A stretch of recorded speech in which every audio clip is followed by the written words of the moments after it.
예, 반갑습니다. 오늘은 거꾸로서 두 번째 시간으로 수학에 대해서 공부해 보도록 하겠습니다. 오늘 배워야 될 내용은 비율이 사용되는 경우를 알 수 있어요가 되겠습니다. 지난 시간에 우리는 비율을 사용해서 백분율을 사용해서 할인율을 구하는 것을 알아보았습니다. 할인되는 가격이 얼마인지 알아봤습니다. 수학이라고 하는 것은 실제적으로 여러분들이 사회생활에서 할 때 활용할 수 있어야 된다고 생각합니다. 그래서 그것을 배우기 위한 단계라고 보면 되겠습니다. 오늘은 비율을 배워서 어디에 사용되는지 한번 보도록 할게요. 교과서 116쪽을 보면서 문제를 보면서 해결합시다. 생각력입니다. 서울역에서 부산역까지 440km라고 할 때 새마을호 열차를 타고 가면 총 5시간이 걸린대요. 새마을호 열차는 1시간 동안 평균 몇 킬로미터를 가는지 알아보자고 되어 있습니다. 이것을 한번 정리를 해보겠습니다. 그러면 여러분 여기다가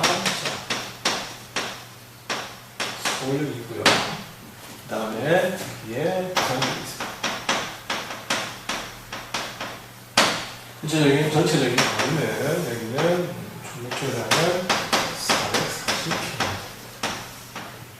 440km인데 여기에 무엇을 타고 가냐면 새마을호를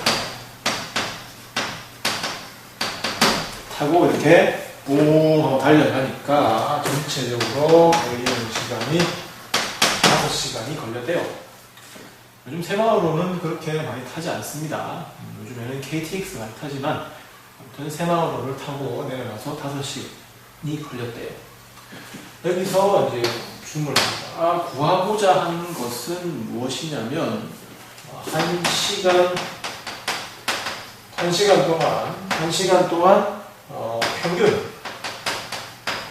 평균적으로 몇 킬로미터를 갔나요? 이것이 지금 궁금한 사항입니다. 이것을 구하기 전에 여러분 알아낼 것이 있어요. 여러분 알아낼 것이 뭐냐면 1시간 동안 평균 몇 킬로미터를 갔나요인데 여러분 알아낼 것이 있는데 뭐냐면 제가 배웠던 알아낼게. 기준량하고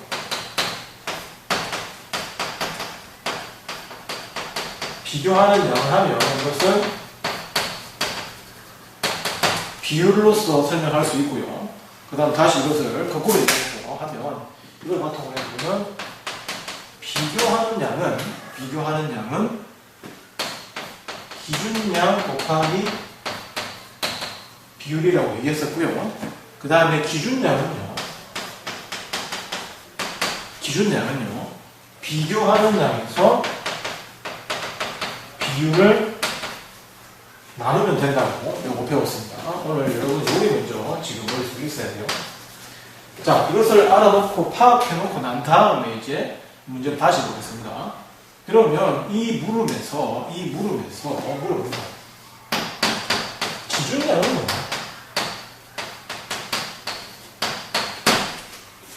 그 다음 두 번째 물음이죠. 비교하는 양은 뭐야? 기준량은 무엇이고 비교하는 양은 무엇이냐, 이 두 가지 물음을 여러분이 알고 가야 됩니다. 기준이라고 하는 것은 어떤 집단에서의 중심을 이야기합니다. 그리고 뭐뭇에 대한이라고 나왔죠. 그러면 이것을 잘 읽어가야 돼요. 1시간 동안 평균 몇 킬로미터를 갔나요? 라는 것을.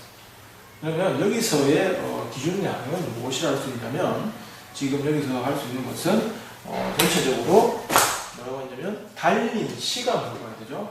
그러니까 1시간 동안에 대한 거리를 물어봤기 때문에 뭐뭇에 대한 시간에 대한 거리는 무엇이냐라고 바꿨을 때도 전혀 어색하지 않고 이해를 할 수 있겠죠. 같은 의미입니다. 그래서 기준량은 전체 걸린 시간으로 봐야 됩니다. 전체 걸린 시간으로 봐야 되고요. 그러면 비교하는 양은 무엇이냐? 달린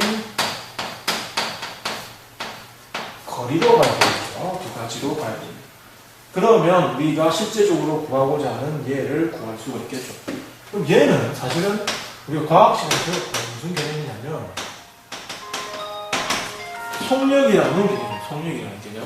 속력이라는 개념인데 속력은 여러분 어떻게 보여요?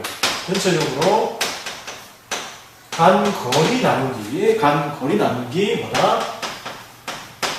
걸린 시간을 얘기합니다. 속력이라는 것은 간거리 나누기 걸린 시간을 이야기해요. 그럼 이렇게 놓고 난 다음에 이제 문제를 돌아옵니다. 자, 식을 한번 세워볼까요? 식을 세우니까 우리가 지금 구하고자 하는 거 1시간 동안에 평균 몇 킬로미터를 갔나요? 이것은 속력이거든요. 속력이라고 하는 것은 단위 시간에 간 평균 거리를 속력이라고 해요. 그럼 단위 시간은 뭐냐? 1시간 1분 1초를 이야기한단 말이에요. 1시간 동안 몇 킬로 갔냐 물어봤으니까 이거는 속력이라 할 수 있어요. 속력이죠? 그럼 속력을 가져와서 식을 세웁니다. 우리가 모르는 것은 네모예요. 속력은 모르는데 간 거리는 나와 있어요. 440km 나누기 시간은 5시간.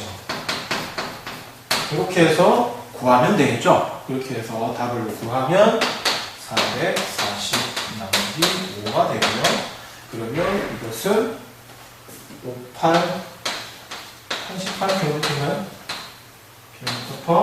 km/시간이라고 써야 됩니다. 되겠습니까? 이렇게 해줘야 됩니다. 그럼 요거를 바탕으로 해서 얘를 한번 그려볼까요? 이건 지금 뭐냐면, 보면 얘는 결국 뭐가 되냐면, 얘가 달린 거리가 비교하는 거잖아요. 그죠? 비교 나누기 시간이 되어버렸어요. 그죠? 비교 나누기 시간이 되어버렸어요.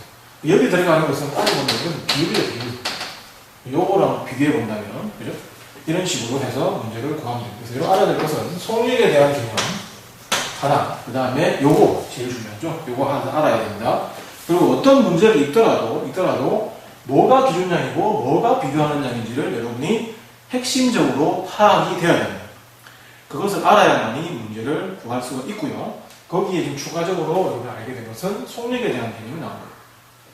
이 속력에 대한 개념을 알아야 실생활을 할 때 계산할 수가 있죠. 자, 아버지랑 혹은 엄마랑 그 부모님 같이 해가지고 통영에서 어디까지 차를 타고 간다고 할 때 아빠가 혹은 엄마가 운전하는 혹은 할아버지 할머니가 운전하는 자동차를 타고 갔을 때 전체적인 거리가 200km일 때 내가 시속 100으로 갔다.